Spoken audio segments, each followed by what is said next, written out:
everybody. Welcome to If These Walls Could Talk. You all know me, Wendy Stuart, and I'm really happy to have you here with me today. I have to give a shout out. My amazing co-host, Tym Moss, lost his 95-year-old dad, and he can't be here. He was expecting it. He did get to celebrate his dad's 95th birthday, and then his dad passed. So we're sending love out to Tim and big hugs to him and to his family as well. And I am missing him madly because I love Tym Moss to death. So what a Saturday night. As you all know, we were getting geared up for the Bitter Betty show at Don't Tell Mama. And lo and behold, Tim has to fly out. He and Ike, the comedian, and Satanya Face and one other actor were all part of the Bitter Betty show. Well, this is what you have to do when you're a performer and the you-know-what hits the fan. You got to think quick on your feet. So Ike put together a different show because Tim couldn't be there. It's 50 Shades of Gay. Many of you have seen that show, but it's always different every time. The games that we play change, and the performers were different. We had the incredible Jesse Luttrell. You've seen him on Broadway and Beauty and the Beast, and you've seen him, of course, on this show. We had Dorothy from the Dozen Divas show, Dorothy and Luther, her chihuahua. That's a whole other thing. He's amazing. She comes out, performs. She did Cher that night. She puts the chihuahua on the piano and does her thing, and he watches her the whole time. That's what all of us need. We need a chihuahua that just like doesn't judge us, right? Like people do. And then, of course, we had Satanya Face, who is an amazing spoken word artist, drag artist, and my dear, adorable friend, Cecily Williams, who is an incredible singer.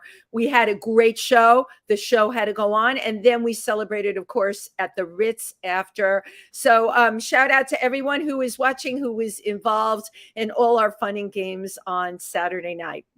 So while we're talking about Saturday night, this Saturday night is my favorite New York event. Well, okay, that's not true. I have a couple of favorite New York events, but this is certainly up there. This is Night of 1,000 Stevies.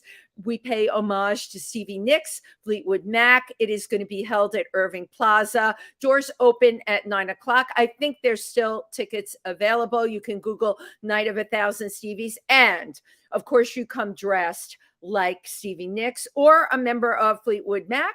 And the theme this year is angels. And of course, many people know me. I am on stage at the end. I do the Battle of the Stevies. I'm not going to tell you what that is. Let's just say, well, there's no hair pulling, but it's close. Anyway, it's a whole lot of fun. We have a really great time. So if you are free Saturday night, please come join me. You know, a lot of people who watch the show who are on my Facebook feed or know me from Instagram, they actually ring me up and we go out together, right? The world has become a smaller place because of social media, and we all know the downside to it, but let's talk about the good side. We can reach out and find the most incredible people that way. And speaking of incredible people, the person I have coming on today, I did not meet her through social media. I was at an amazing screening that I was invited to by New York Women in Film and Television, which I'm a member of, and it was called Fire of Love. It was held over at Lincoln Center. It was about a couple that like to explore volcanoes. You know what? That's a very tepid comment. Like to explore volcanoes. They were impassioned by volcanoes, why they happened, and they actually went all over the world studying live volcanoes. And the film, of course, was up for an Academy Award. And okay, here comes the spoiler alert. Didn't win the Academy Award. And of course, let's just say the film ended with them in a volcano, not in a great way. But it was such an amazing film, and I had too much wine to drink, and I started talking with this fabulous woman afterwards, and this was back in February. And you know how you meet somebody and they just make such an impression in your mind? She is a screenwriter. She has national acclaim because of her film Egg, which she's a commentator on what contemporary life is, whether it's getting pregnant, whether it's her book called Wisdom of Taxi Driver. I think I messed the title up, but we'll clarify that later. But how many of us, right? We're in the back of a cab, and what separates us from the philosopher in the front, who can be from any country, any religion, but has all the pearls and wisdoms of the world? She's a creative director. She's an actress. She's a cabaret performer. And well, she's going to tell you about her connection with hermits. That's the most I'm going to tell you on that. Without further ado, please welcome Risa Mickenberg. Come on into the hot seat. Was that an okay introduction? That was great. Good. I feel like I should come up like a puppet from below. You do have that kind of mind. That would be really great, right? With strings attached. Okay, look. Oh my God, we're both in there and we're both the same size. Life is good already. First of all, thank you for coming on here. Thank today. you so much for having me. Really excited to have you. So the night we connected, you were so funny. And sometimes when you have a couple of glasses of wine, everybody seems funny to you, but you were like extra funny, extra quirky, definitely a creative soul. So where did well, yes, and then, right, we totally connected, and then we had two other people there that were also like part of the Creative Soul Club. Where did it all start for you, Risa? Came out of the womb that way.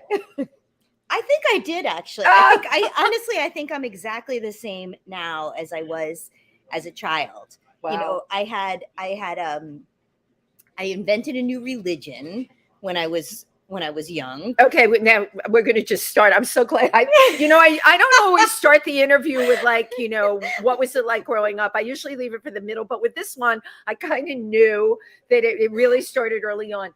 You started a religion. Now, how old were you? I mean, I didn't take on any followers, but I just, because you were a kid. Right. I just thought it's lazy to just accept an existing religion. Okay. I thought everyone should try to figure out for themselves what is the ideal religion, what is their religion, right. What is an ideal political system. Like, you have all these people on earth, and there are, there are a lot of religions, but there should be a lot more. There should be a lot more. How old were you when this epiphany hit you? What kind of kid thinks, no, this is like really cool stuff? Because like as a grown up, I totally feel that way, right? We've seen how religion can both bring people together, but divide people, certainly now more than ever. How old were you when you came upon this thought? I mean, I was about 11, I think. 11 years old. Because I would go to different religious services because my family was Jewish, and most of my friends were either Catholic or Protestant, or, and I would go, when I stayed at their houses, I would go with them to church.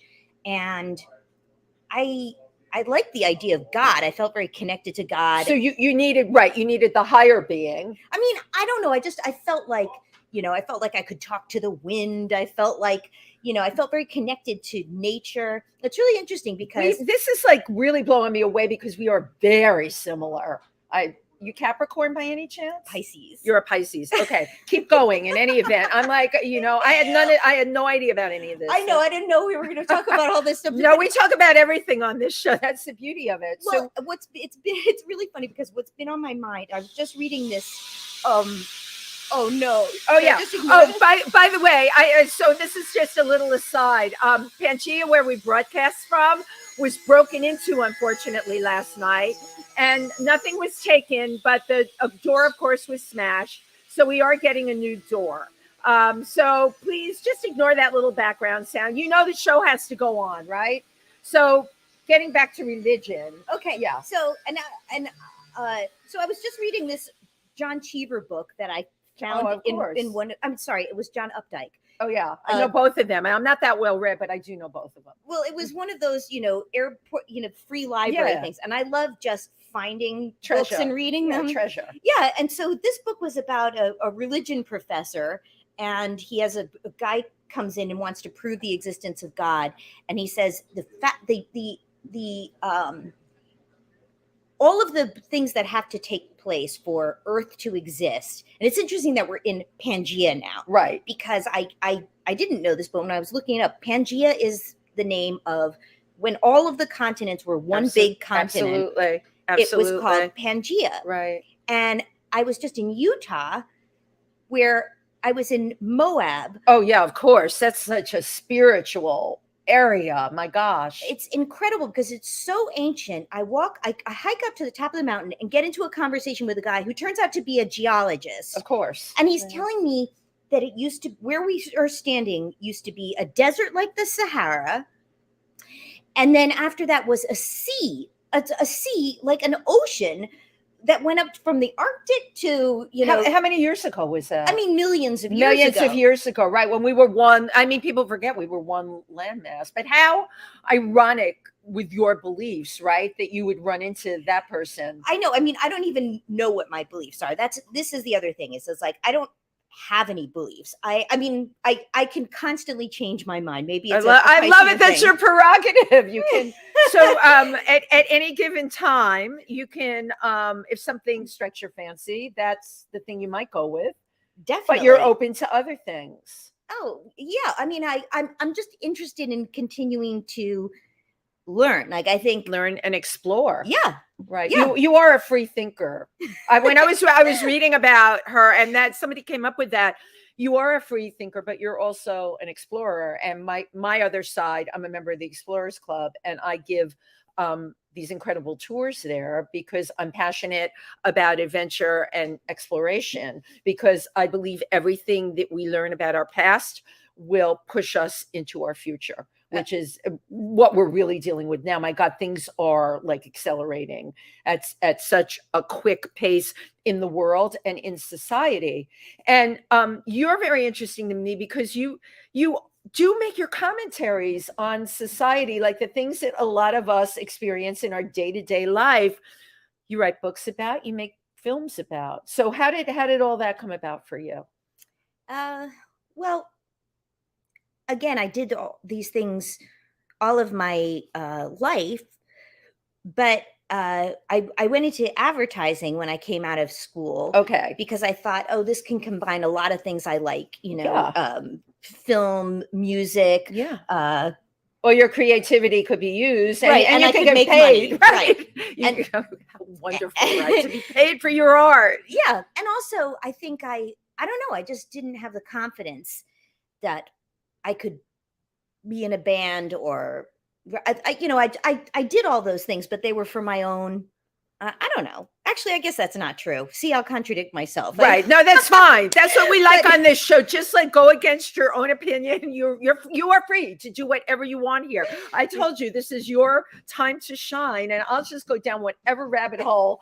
I love going down those rabbit holes. So advertising, of course, right? You had a good safe position for you. Safe meaning, when you're in the arts, steady paycheck is everything. Yeah. And although with advertising, because my husband, photographer Alan Kaplan, which I was going to ask you if you had ever worked with him, because he was in the industry a very long time. He worked with many creative directors, but the challenge with creative directors, a lot of the time, you've got the account person telling you one thing, the clients saying the other, and you're kind of like, you have to keep your job, you have to keep everyone happy, and you have to execute what you've been hired to do. Yeah.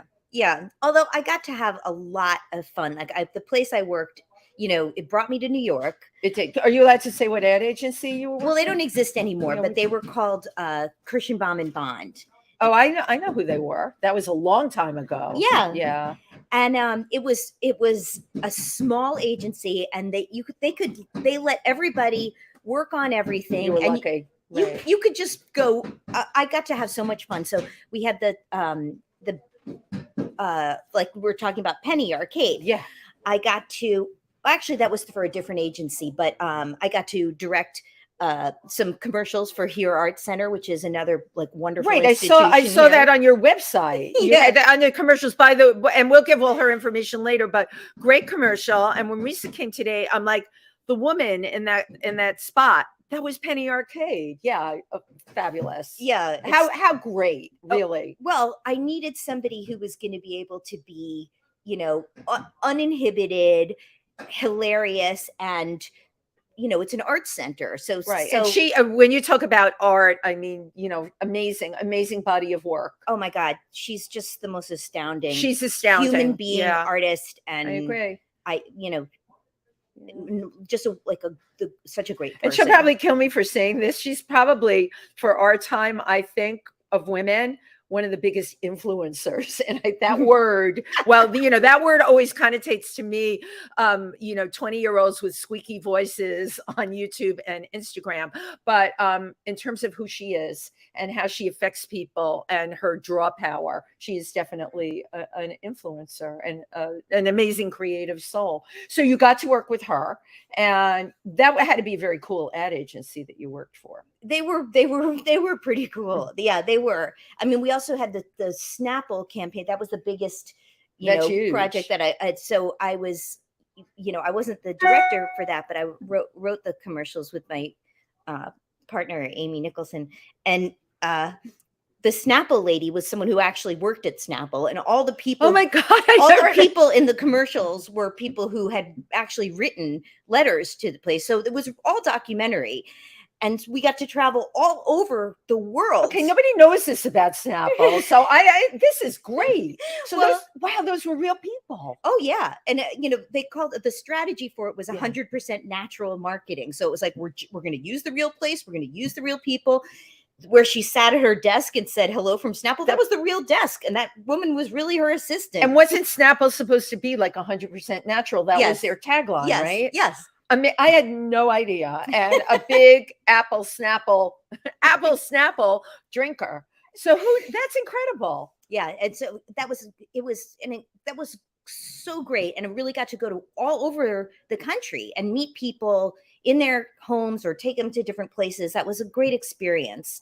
How cool! Yeah, how totally cool. Yeah, and so then I had the idea for the taxi book because because I was in advertising, I got to take taxis a lot, and she had an expense account. Exactly. That's what she's saying. Exactly. Now I walk or ride my bike, but I always got into these fantastic conversations because of people, when people come here, usually they're very educated, right? And so they come from all different kinds of fields, and it turned out that two of my great grandfathers were cab drivers. I didn't know that until I had started. Oh my gosh. So the instinct was totally there to begin with. Yeah. Interesting. And I just had these great conversations. And were they immigrants when they came here? Is that how they got started driving? Yeah. Okay.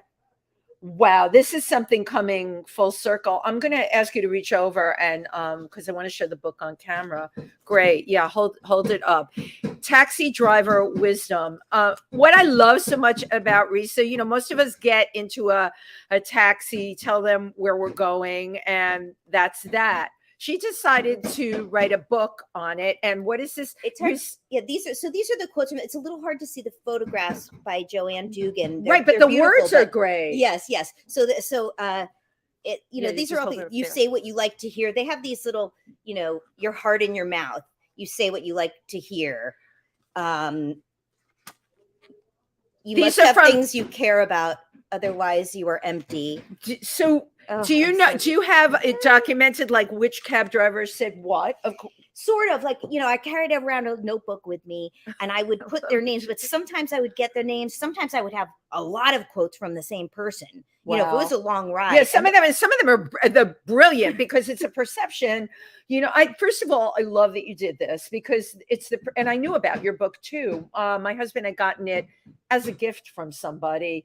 But what is so special about it, it really encompasses what New York is about. It's about someone that's an immigrant coming here and their perception of driving and the exchange right between them and the passenger. Yeah. And you can learn pearls. I mean, good for you. Kudos to you that you realize that. Well, also as a newcomer to the city, I think I was a little bit lonely. I mean, it's funny. You have a different kind of connection with other people in the city. There's something very cozy about the subway. everybody is connected. You're like in this. I never thought as the subway is cozy, and I'm on the subway all the time. Risa's giving me a very positive spin on how I need to view my life in New York. So it was, the subway is cozy. The subway is cozy. I mean, just yesterday it was like they had these doo-wop guys are on there. I love that. And they start singing, and everybody started singing with them, and everyone's looking at each other. You're all facing each other. There aren't a lot of situations where you're like that. Most places, everyone's facing the same direction. When you're facing each other like that, you can have this incredible contact. Right. And it's not, I don't know what other thing is like it. It's interesting because you have such an amazing observation of the things that are going around you. And I tell you this because she's bringing up the subway. Most people are like, they've got their headphones on. Everyone is into their phones nowadays. And Risa brought up a really good thing. The entertainment that we have on the subways is like nowhere else. And I happen to like the mariachi bands.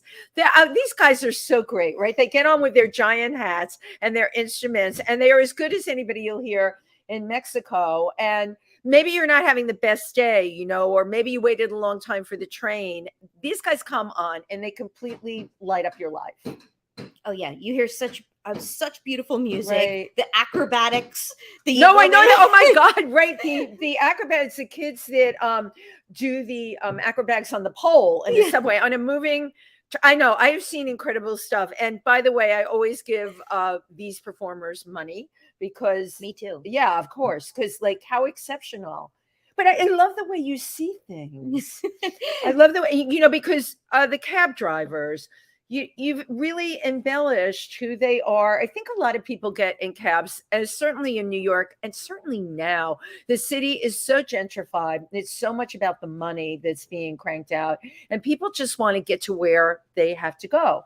And they often won't engage. I find, like, since the pandemic, if I am in a cab, the cab drivers are often, they're just not engaging the way they used to. I think a lot of us have been shut down just by the pandemic and what happened. I think that's true. But also the book has been reissued, but when I first did it, they didn't have the shield in there that they have the now. plexi shield, right? People were not on cell phones. I wrote it in 1996, or collected them in 1996. Right. So people weren't on cell phones, both drivers and passengers. Right, you're right. So those two things made a when big, did cell big phones difference. come out? Like, I don't even know. They weren't invented then, right? You're right. They weren't. So your entertainment, and you didn't have, another thing, those screens, annoying screens. Yeah, there was none of you that. With the advertisements. Although remember they had these celebrity things that would be like, remember to shut the door. They've installed so many things that are annoying for those cab drivers. So they're probably just more fed up than when they were able to just relax, drive around. Exactly. And also, I feel like it's their car. Yeah. It's not like my car. No, you're a guest. Yeah. You're a guest. You're paying to be a guest, but it's like you pay to go to a Broadway show. It's not all that different. And the taxi driver wisdom that you talk about, you're right. When the plexiglass wasn't there, you could get into these conversations. See, I lived in Nigeria. So one thing about New York taxi drivers, so many of them are from West Africa. Mm-hmm. The minute I get in and I can hear the accent, whether they're on the phone or whatever, I immediately start with, hey, are you from West Africa? And they will stop. If they're on the phone, they'll hang up and they'll go, why did you ask me that? And I'm like, oh, I lived there. I lived in a village called Ife in Nigeria. And if they're Nigerian, they forget it. I have now cut the eyes. They're like, you lived in Ife? Oh my God. And I'm like, I speak Yoruba because I do, not as much as I used to. But see, that's the thing. You never know. Right. You never know what somebody is like, what they have inside them. It's impossible to tell. Right. I guess I was going to say, though, why do you care? Why? And I'm playing devil's advocate because this has been asked of me. Why do you care so much? Why do you care? What is it in you, Risa, that makes you want to know about this person? I mean, I don't know. I just do. You're an explorer. It is that insatiable curiosity. And it is insatiable. I've traveled everywhere. And you know what? It doesn't matter. I don't even care if I don't speak the language. I can be in a remote area in Africa or Asia or anywhere, and I'll have a translator with me, but I'll talk just as quick, and you can't shut me up. I talk just as quick there as I do here, and I have questions, a million questions. Oh my gosh, how did you make the clothing that you have on? That's your little I know. child. I love that you were doing a fashion documentary. Well, I went originally. So that, you know why you love that? I went there to do a fashion documentary about 3 tribes in Ethiopia. Could you not get more superficial than that? I don't know what I was thinking. And then I got there and I'm like, that's not the story. You're a filmmaker. You know that. Sometimes the story, that's why I would never be good with a scripted feature film, because I like stories that can change. You have one story in your mind and then you get there and I'm like, oh my God, these people they don't have money. They exchange things selling their cows or their goats. They're completely body painted like every day of their life. And they've got scars all over their bodies because the scars are beautiful. They're part of their ritual. And then, by the way, malaria is rampant in this village. So maybe I'm not going to talk so much about fashion. That's what happened to me there. And this as an artist, you have to be able to, I'm going to use the cliche, go with the flow, right? And react to what's in front of you. Yeah, you have to have that sensitivity. The sensitivity, right? But I don't think it's such a superficial idea. I think it's a beautiful idea. And I think that the fact that you continued to, that was a way for you to make contact. Thank you. Okay, like I said to you, what is it that makes you want to talk to these people? What is it that was so important to me to make contact? And well, why did you, I would see their pictures, I'm like one of the 2 a.m. people that's on Google, and, some people Google old boyfriends. I just Google stuff. And I'm like, oh my God, in this day and age, you've got people that are living like they did hundreds of years ago. They're still doing it. They don't even have currency. They are beautiful. Look at how they're dressed. Oh my God, I need to know more about them. So where most people might go out and buy a book, no, I have to arrange a whole shoot around it. I'm really freaking crazy. This is all coming out during this interview. It's like you're a model. And so your admiration of, instead of going and seeing like, oh, I will scout somebody and put them in Western clothing, right? Say they're beautiful, bring them here, put them in Western clothing. You admire who they are, what they're wearing, and what their ideas are. Their ideas, their culture. I want to know the same way you want to know more about that taxi driver. I want to know more about their culture. Where did you come from? My God, you're painted every day. And how does that do? I mean, the idea of like, body we painting. Do our makeup one way, right? They do makeup, but when it's a stripe on your arm, it's like, I think the idea of somebody, I think it's a great idea. Well, body painting originated, like, all our friends here are covered in tats, right? It originated over there. And it's every day they have painting on their faces. Like they would never go tend their cows unless they were completely adorned. You go to Walmart here and people are like, oh my God, what were you thinking? How did you get out of bed and throw those clothes on? It's embarrassing, actually. It's exotic. Right. It's exotic. It's exotic. I love sharing perceptions with you about these things. It's those of us that need to reach out of the box and need to know more. What was your first screenplay about? Well, my very first screenplay was called Breathe, and it was a coming of age story about girls on a swim team. And there was a talent manager named Davian Littlefield who brought that idea to me. She was Philip Seymour Hoffman's talent manager, Andy McDowell's talent manager. Oh, all the greats. Wow. Yeah. And so I loved the idea, and I wrote a script based on my experience of being in a family with 2 daughters. And in the story, it's the father loves swimming. Both daughters are swimmers. Right. And I interviewed a lot of different young female athletes. And inevitably they had a sibling who did the same sport and a father who did the same sport. And you know what? That's very interesting, because even if you interview Olympic people that are in the Olympics, you will find that's a definite correlation. Yeah, and in this the mother was sort of left out, and the parents were kind of splitting up. You're really with the children. You're with one of the youngest daughter. The oldest daughter is starting to not get out of swimming. The youngest daughter still wants her father's approval because she's young. That it's that connection. Daddy has to approve, and she hasn't yet discovered who she is to move out of that. Yeah, you do find with kids that are prodigies like that, right? But then they get into teenage years, and some of them can stick with it. They go on to become champions in the Olympics. But then sometimes when you talk to them later in their life, they talk about how screwed up it all was for them because they missed out on so many things. Yeah. And this new girl has moved to school. She's somebody who everybody makes fun of, but the girl's father, who's their swim coach, she's on the swim team, and he kind of, takes a shine to her in a way to pit her against his daughter a little bit. Wow.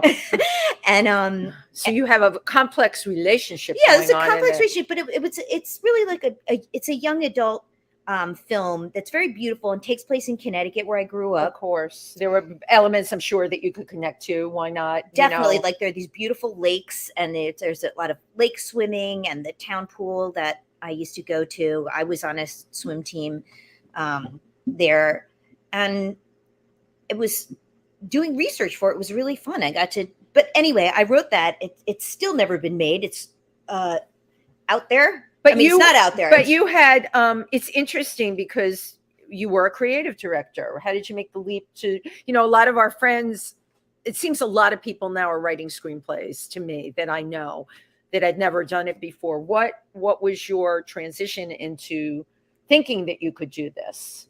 I always wrote short stories. Okay, short story writer, yeah. And then I took this course, this Robert McKee story structure class that everybody takes. They wrote about it in the film adaptation. I thought because it was story structure, I'd be learning how to structure a short story. Right. But it was really about film, writing films. So I see. Wow. So I then I had an idea to write about divorce colonies in Reno, and I started writing this script about divorce colonies in Reno. That existed in the 30s. If you wanted to get divorced, you had to go and establish residency and live there for like 3 months. It was mostly rich women who were able to do it. Right. You had to just live there for 3 months. And there were all these dude ranches. And so they were like, So, and I can't believe she's bringing this up, because I think from that because you had to have residency for 3 months. From that, we went into quote unquote, I remember growing up, quickie divorce. So-and-so got a quickie in Mexico. In Mexico, right. The quickie divorces in Mexico. What interested you about this residency if you were getting a divorce? Well, I just thought it was fascinating that you'd have this bunch of women. I hadn't seen the movie The Women at that point. Okay. But I thought it would be a really interesting thing to have all these women. Such a great idea. Who are, people used to take off their rings and throw them off this bridge into this same river. And I like the idea that they were liberating themselves. Right. And as a group. Yeah, as a group. And so that you would meet all of the characters. But as I was writing it, there was so much, it was a period piece. Right. So I'm like, how do they get from here to there? Yeah, what exists? What doesn't tough exist? That you took that on. Yeah. And at this point, there was no, Google. So I was having to, write to the library in Reno. Oh my God. And wait for a response. Go on microfilm and microfiche. God. How did you ever survive that? But you did it. It was fun, and I love libraries. So you created the screenplay. I was still writing it and researching it, and then Davian, who saw a commercial that I did for Keds, that I wrote for Keds sneakers. Yeah, of course. And I did the voice for it, and I wrote the narration for it. But anyway, she called me up and she said, would you be interested in writing a film about, Amazing. a coming of age story Yeah. about girls in a swim team? And so I met her and I said, I haven't completed a screenplay. I told her what my situation was. She said, I think you can do it. Let's do it. So I quit my job. Wow. Well, first I took all my vacations writing it. Right, but you got your vacation time in. You got it. Right. You weren't running around in cabs at that point, because if you knew you were quitting your job, you knew you were going to have to start to pay for that. So Well, actually, no, I did. you did. You continued.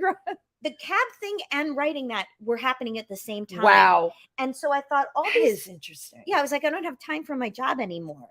And I also, a lot of people, when in advertising, I just squirreled my money away because I was like, I want to.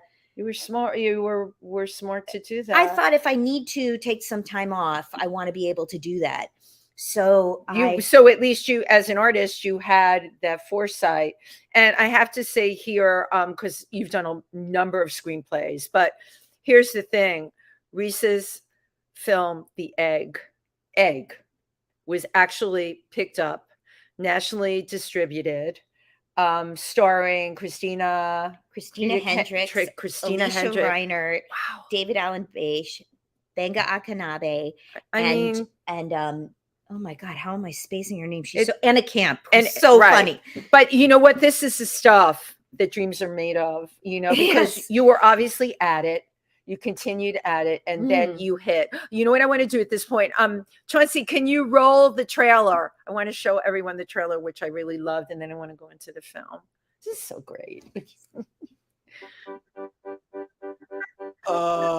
Pregnant women smell so wonderful. Okay. Look at you, you're huge. I'm actually doing a piece on motherhood. Really? Did you know amniotic fluid is actually urine? Let's open that wine.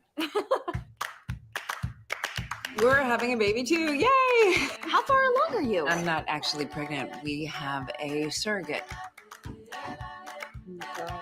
I'm Kiki. I'm Wayne and Tina's baby surrogate mom. Did you screw the surrogate? Whoa. Oh. I think Dawn is boning someone else. Okay, suppose he is. Do you care? Of course I care. There are 5 phases of a woman's life. I am in phase 4. You have to be a mother. If government and businesses are going to devalue women's work and make motherhood economically unfeasible, why not outsource it? See, this is why people hate liberals. Huh. I made fresh orange juice for Karen, folic acid.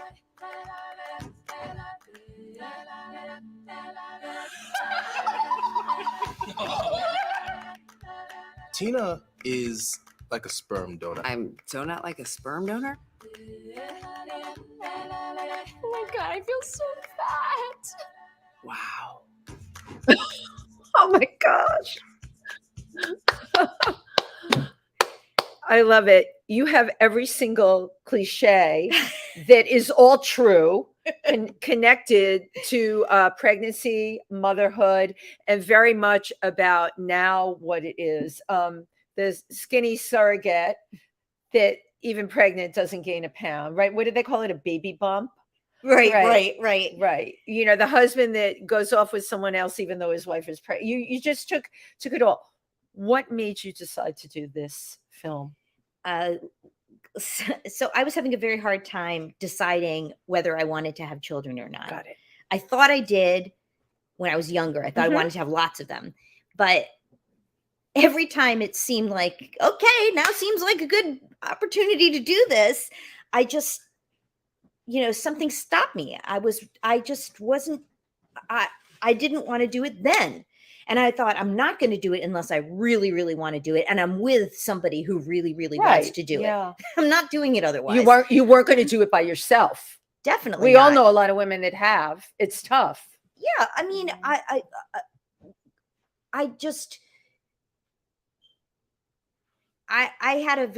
wanted it to be that I had a partner. We had a shared, vision of life and the world, and Yeah, we and a create a child. child, and that's all part of like each other's thing. And so in this film, that's the character that Alicia Reiner plays. I feel like motherhood is a role that gets imposed on you. Now there's real motherhood, and then there's this societal idea of what is motherhood. Absolutely. We're told about, we're defined by it all the time. Yeah. And as if you're a woman, you're Right. defined, are you a mother or are you not a mother? Especially like now Yeah, it you're doesn't bother right. me so much, but especially when I first started writing this, I was in my 30s. That's when it was really, really hard for me because it was Pressure. like torture. Yeah, All my friends yeah. were having children or, and so I wanted to explore this issue. Right. And so I created these different characters who would have polarized versions of Opinions. Yeah. Yeah. and were on different aspects of it because, like so many men I knew, they would talk about,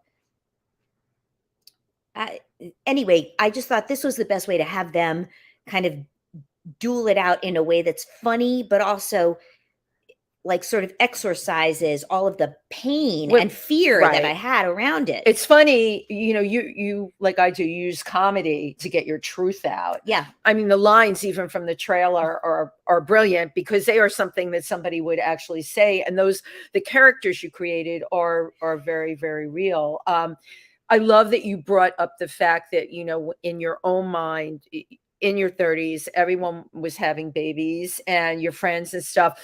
The thing that we always have to mention, I think, is the pressure put on us, not only for the motherhood thing. You know what? Risa was here in New York pursuing a full-time career. So now we're expected on top of having this career, making money at this career. Now we're going to birth a baby on top of it. Oh, and we're all going to be expert jugglers, right? And to also be, a good partner. It's funny because Kiki talks, the character of Kiki talks about these phase 4s. So like in phase 3, you have to be a great partner, really fun, partner for your man and keep him interested enough that he doesn't go off with somebody else. But what and terrible his pressure. career. Right. To support his career and be everything to him and be everything to everybody. Right. Think about that. Is that even human to ask? And then you become a mother. And then after that, she's like, then you're basically like out to pasture and people get to inherit all your great vintage clothes that you can't fit into any. Oh my God, that's like, it's so, no, it's so dark. But it's dark. That's like really dark. But, right. But on the other hand, and I hate saying this, you fulfilled your role that society wanted you to fulfill. That's what you've done. You did that baby. So in the eyes of society, they're saying, okay, yourself, your inner person, whatever, you birthed this child, and the next one is going to be, everything's going to be about the kid. And for many people it is. Yeah. But that's just like, whoa. I mean, these are all extreme points of view. They are. I know extreme so points many of view. people who, who create an original role for themselves with a child. So this is what the character wants to do. She's willing to let her husband changes his mind, wants to have a baby. He didn't want to before. Right. Now he does. So she's like, well, if he really wants to have the baby, somebody else can be the mother, not just the surrogate mother, right? But the mother, whatever that means. And she's going to define her role however she sees fit. Now, I have to say, so Alicia Reiner and David Allen Page, Alicia, who plays the artist woman, the one who doesn't want to have the child, right? And the guy who's the man who's Christina Hendricks's husband are actually a married couple in real life. That's interesting. And do they have kids? They did when we made this, but when we first met, they did not have kids. And they met when it was still a play. And so it's a play first. And they did a reading. And then years later, it kept almost happening as a play, but never did. Years later, they were like, whatever happened to that play? We always loved it. And I had adapted it to be a film, which also kept You- almost you- happening and didn't. Risa, you're just like a treasure trove. You write books. Oh, it was a play before, and you have major stars reading. Like you just throw that out there into the universe. Well, it's so incredible. they produced it, and they Brilliant, and they right. were so wonderful. They believed in your project. They believed in what you had to say. They were so And they were your- so and your great. They were so message. great at it. And Mariana Palka directed it, and she's an actor. She's a writer. She's a director. And to have somebody else who's a writer, take your work, and she said, "I love it. I don't want to change a word." I mean, how Wow. often does that happen? That doesn't happen She was at so all. gracious, and she's a really, really talented writer too. Right, but you're a really talented. I mean, the dialogue, and I only got to see the trailer. I really need to see the whole film. And just the fact that it was a play first. So what I personally feel is it should be a play again. Yeah. So what's going to happen with it? Because I feel that this is speaking to now. I know it would be great to be a play right now, and Alicia Reiner would love to. Well, we I just mean, need all the- somebody to produce the play. Yeah, Let's do it, It has right, an incredible right. cast. It's Yeah. been rehearsed, Right. And she packaged the whole thing. That's what Risa does. She packages too. Yeah, Yeah, she do. You really do it all. So I'm wrapping up the first part of this. Of course, there's the second part. So how do people find out more about you? By the way, you have a great website too. Oh, thank you. I did it myself. Are you right? Of course, she does websites. No, I don't. I definitely Well, don't. no. What made her website so great is in the first 2 minutes, you know who this woman is, and it's easy to That's navigate. Good. Okay. And so your website is Oh, RisaMickenberg.com. easy peasy, right? Yeah. I'm Okay. Googleable. And she's very Googleable. And of course, on your website, we can find every area that you work in. most Most Most of mostly it. because in part two, I'm going to get to those. I'm telling you, she just. Thank you so much, first of all, for joining us today. You see, when you meet somebody, when you've had too much to drink, but you trust your instincts, you know that they're going to be one of the most interesting people that you met that night. Well, that was you. You're a keeper. And thank you, everybody. Now, stay tuned because we are going to go into part two. Okay, now for like the fun stuff. First of all, do you have some upcoming screenplays that you're working on? How many? I'm asking you to see how many things you work on at once. I'm working on an adaptation of the Oresteia called Fury that I'm co-writing with Olga Taxidou, who's a professor of Greek drama at NYU That is and in a Edinburgh, heavy and she's area. Greek. Yeah. And it's so much fun to work on. Ours is set slightly in the future, and it's the ultimate family drama. Wow. And Because it's Greek. Those Greeks know how to have family drama. yeah, so They ours do. is set in New York, it's like a downtown slightly futuristic New York. And this is I can only imagine what that's like. it's women have taken over, and I love it. All those women that were expected to birth babies said, we're mad as hell and we're not going to take it anymore. Now they've taken over New York. They're running things. yes, How is New York running with all the women running? I mean, it's a mess. They're monsters. These are monster women. I mean, I don't know. It's like there are no. I mean, I think that people have, in a way, I really love people, but the thing that's great about characters is the complicatedness of course. of, you're able to really, you try to, as a real human being, you try to be as good a person as possible, but with a character, do whatever the heck you want. Exactly. No, so you it's can, very powerful. you can let it rip. Yeah, right. You can let it rip, and you can embellish that character with any kind of personality traits you want. That's a really good feeling to be able to do that. It really is. And because the Oresteia is about this family where the wife kills the husband, the son kills the mother. It's a Greek tragedy. Yeah, but it's it's really interesting to adapt it for TV, because we go into sort of the past, more family dynamics, and what's happening to the world. There are a lot of politics in it. This play is about the establishment of democracy Wow. and the establishment of justice instead of revenge, just revenge based, society based on revenge. You have a court system, and you have the kind of flawed democracy that we have now, because it was a flawed system where the men were judging the men, Right. the And women, women were the Furies, all of the angry women were pushed to the underground, where they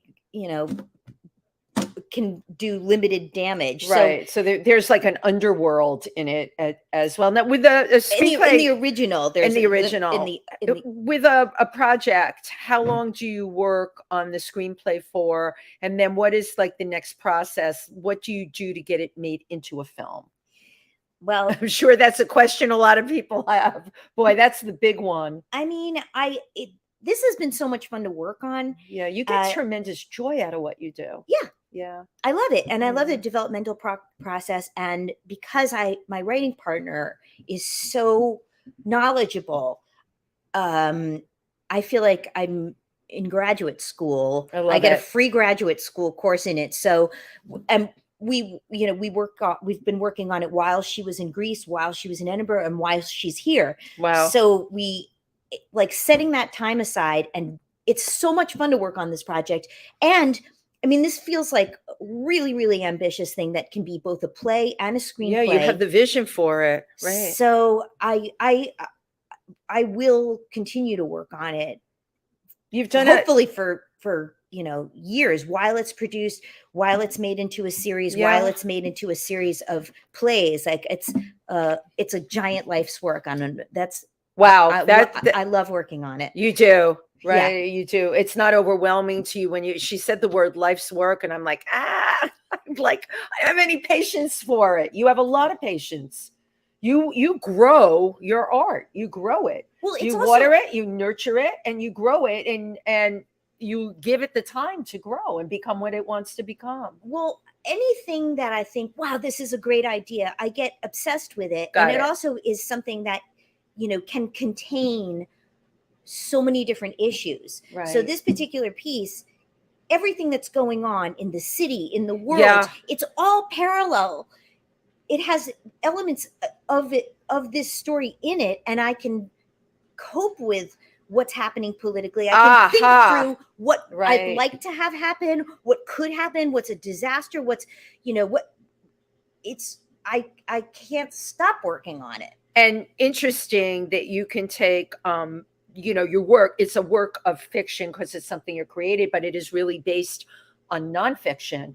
That helps you cope with what is going on around you. Yeah.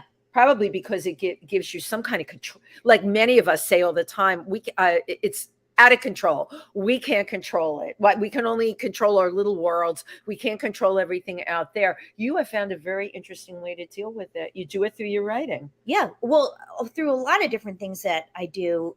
But I think you're really right that I think fiction can control things, and what you make can control things and can change things. I mean, this play was written it's one of the oldest surviving trilogies, so it's still informing in this day and age. Shows like Succession, shows like The Sopranos, even the fact that it was a trilogy, this limited series, which this could be. This was the original limited series. All the bones of drama, everything else was built on it. Very insightful on your part. That's it's still like a Western, because America has all of these connections to Greek and Roman society. Absolutely. Of course, there are all these other societies where way more, just as much and way more is going on too. But this is what they call like the classic, the classics and the classic tradition. Oh yeah, the Greek. That's trilogies. why we have all of this Greek architecture in Washington D.C. Yeah, and it's something that people can relate to. It's very interesting that your heart, your soul, and who you are manifests in these incredible projects. You actually, with your work, you're building worlds. Yeah. The other side of the coin that is just so funny to me is one of the things when I met Risa, I think it was your friend Forrest, it said to me, have her tell you about the Hermit magazine and the Hermit phone. And I really do want to talk about that because so you basically appeal to a hermit society. And when I first heard this the night I met her, hermit, I was thinking hermit crab, you know, I'm like, oh, she's into crabs or something like that. Right. But it is the essence, right, of what a hermit is. There is an aspect of you that defines what a hermit is. Well, a hermit is usually a man who lives in a cave or you know, someplace, or a little hut, someplace where nobody bothers them. They have as little as possible connection to the outside world, and they just live out in nature. Right. They want to be left alone. Right. And what about you wants to be left alone? Well, first of all, I wanted to feminize that idea. And because you don't see a lot of female hermits, right? Or you don't hear much about them. They've always existed, and in fact, you know, for example, if you didn't want to get married in the old days, you had to become a nun, and then you could, or you were labeled a spinster. Yeah, or you were labeled a spinster, which actually began because they were spinning wool. They were the first working women. I didn't know that. And because they could earn their own money, they didn't want to get married. They didn't need to get married. Right. And so they called them spinsters, but they were these badass ladies who had made their own money, and that's who they were. Right. So it was interesting. You gotta label them something bad. Absolutely. So anyway, but you wanted to feminize the hermit from the when we tend to think of hermits, right? We think of the curmudgeon-y guy under the bridge or in the cave or whatever. Yes, under the bridge, in the cave. Yes. What are female hermits like? Female hermits also enjoy being under bridges and under rocks, in caves, in huts, or in apartments. And I wanted to glamorize female aloneness. I want to glamorize aloneness for everybody, but it's sort of like the height of aloneness is female aloneness, because it's been so taboo for so many years. Right. I mean, this is one of the first times in history that you can be a woman alone. And I think the reason is that because it's so great. Right. And to make that choice, even though we're supposedly allowed to make that choice, but to actually do it, it's like climbing a mountain. And when you get to the top, you're like, this is incredible. How come nobody else does this? Like, this is the greatest secret alive. And so I feel like I wanted to, and you know, I wanted to turn it into the aspirational lifestyle that it should be. I love this. Hermits as an aspirational lifestyle. Yes. And so, you know, hermit, because what can you do if you're a hermit? You can, first of all, you have time to think about things. You have time to I find that other people, even though I do love them, a lot, I also feel compelled to, I connect with them, you know, a lot, and it takes a lot of energy. Absolutely, to connect with somebody. Yeah. But when you're dealing with your own aloneness, all right, you only have to connect with yourself. Yeah. And from that comes these books, comes the screenplays, comes the art is allowed to flow. Yeah, flow out and in. Like, I love, you know, I'm, as much as I'm making, I'm also reading and you need listening to things and think thinking I'm about things that way. You have no fear about being alone. I mean, I did have a lot of fear about it, so that's why I made up this hermit thing. Hermit magazine. It's like a oh, and wait, it's got another. I just love this. It's got, if you can believe it, it's got its own smartphone. The Hermit smartphone. Don't call us because we won't answer. Right. Don't call us. We won't call you back. Yes. Can you, is that well, this what comes with the phone usually when you buy it. It says, I have to say hello to isolation, privacy, nature, freedom, and mystery. Let us disconnect you at Hermit Wireless, and say goodbye to fees, roaming charges, interruptions, distractions, being followed, spammers, hackers, and robocalls. And so this is one of the Hermit Wireless. Okay, so I have different artist friends who make, the only rule is that it can't work. So Right. you have to be unreachable at all times. Right. So I'm okay. I'm going to do a demonstration. All right. You can all see the product here. We've got keys like a regular smartphone. There is a screen here. But guess what? It's made out of wood. There's no way this thing can connect. Hang on. I'm going to try and make a call. See, I'm pressing. Nothing is happening because it's a piece of wood. Yeah. And Look, so what you can do is someone will say, you didn't answer my email. You didn't get back to me. And I say, I have literally the world's worst wireless. I get no service anywhere. I hate this phone. It doesn't work, Great. but I have an excuse for everything. But yes, I can't answer your emails or call you back or check any of your messages because I am on the hermit phone. Goodbye. That is what you are a part of the Hermit Wireless Network. Oh my God. And I'm thrilled. And honestly, the phones they're destroying, not even just with what they're made of, Right. and all of the toxic mining things, but also, Absolutely. we don't have conversations with the people in the cabs. A lot of people are so Right.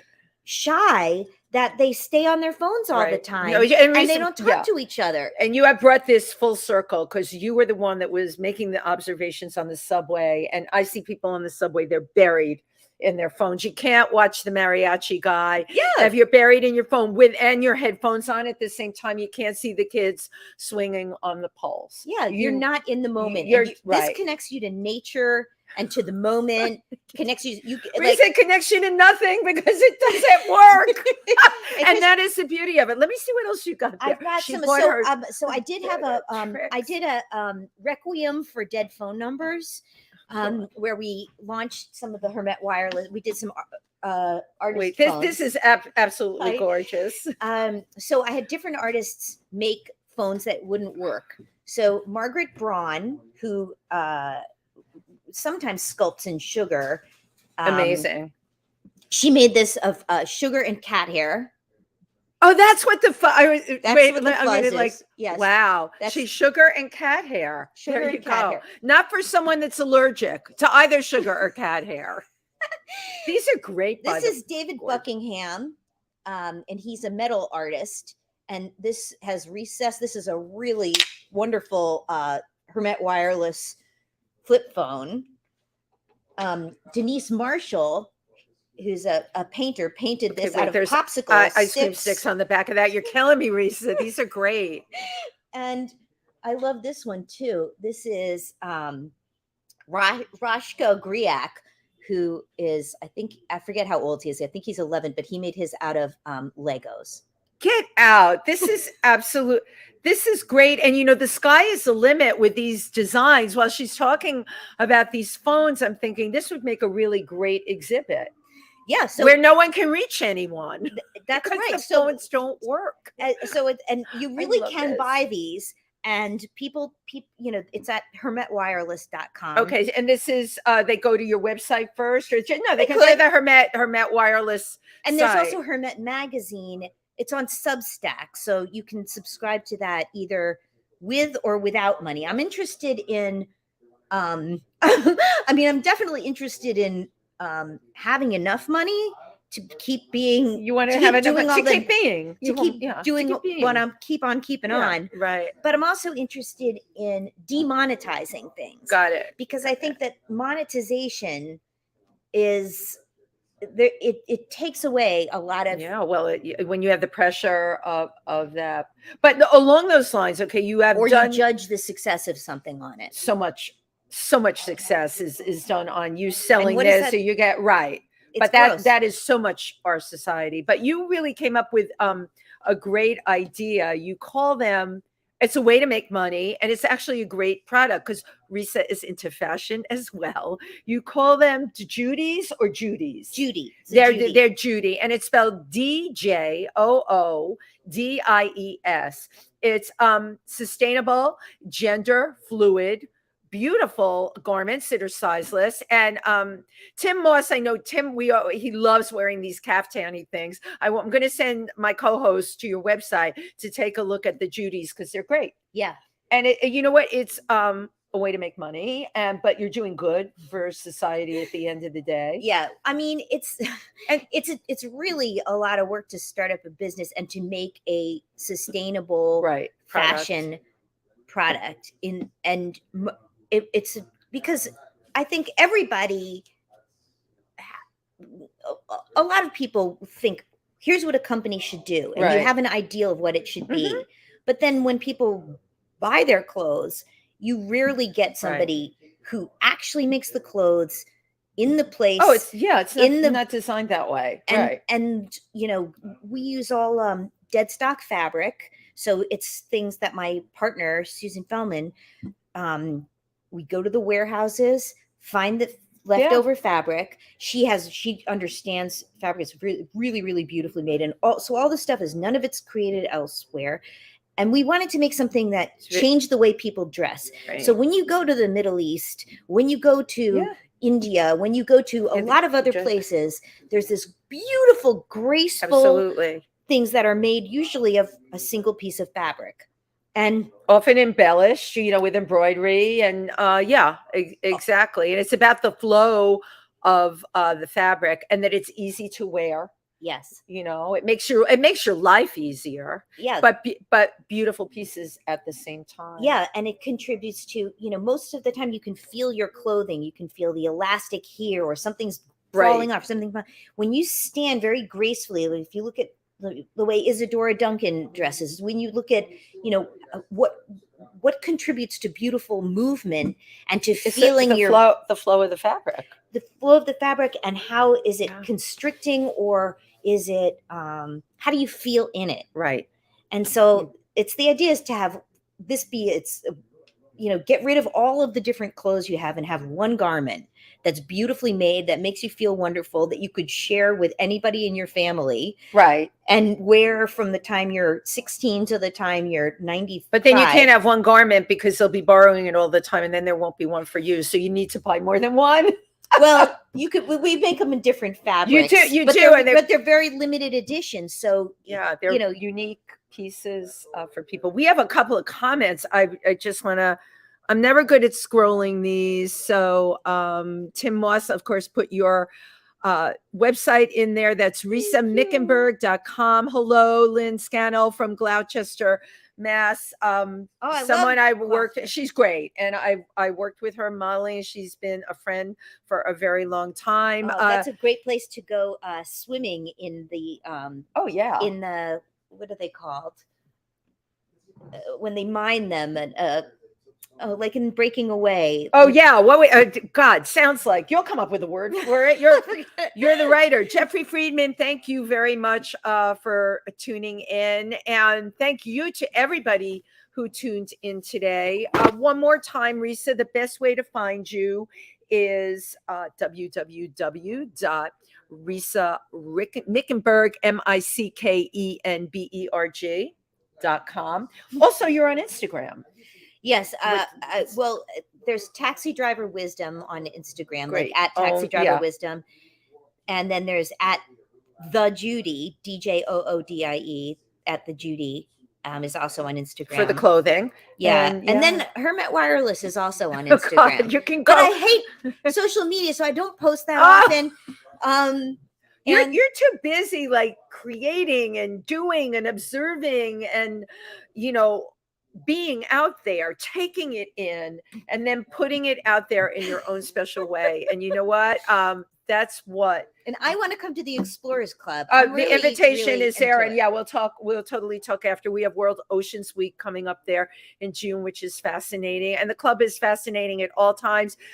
For people watching, you can always hit me up and arrange a tour. We have amazing lectures there on Monday nights. I've met some of the most extraordinary people. I took someone on a tour that was in the Guinness Book of World Records, 22 minutes holding his breath underwater, coaches the Olympic, but these people don't just do, it's like what we're talking about. They don't just do the one thing. They have a million other things about them. Yeah, scientists. But they've got so many other things going on. They all have one thing in common. They explore because they have insatiable curiosity, just like you. and like me. Thank you, everybody, for tuning in, and we will see you next week. And Bye thank you, bye. Pangea. Thank you.